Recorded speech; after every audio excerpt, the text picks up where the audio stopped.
Hey, what's up YouTubers? Ty Cole here. In this video we're going to change the headlight on a 1997 to 2003 Ford F-150.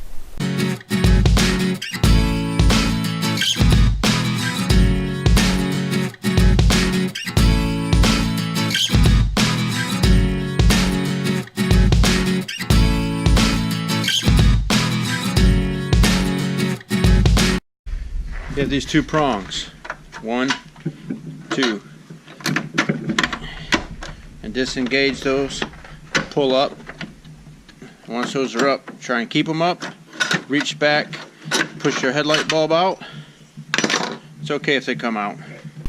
You have to unscrew this plastic nut and then undo this clip with the wiring harness attached to it. This is what you're left with on the headlight housing, and then the wiring harness just hangs there.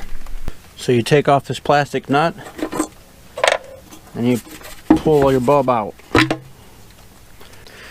We have the new bulb here inserted into the headlight housing.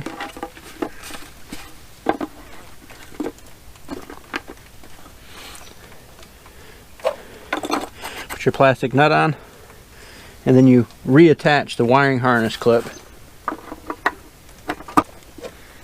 Reinsert the headlight housing. You reinsert the headlight housing and you push your tabs back down, and that completes the project.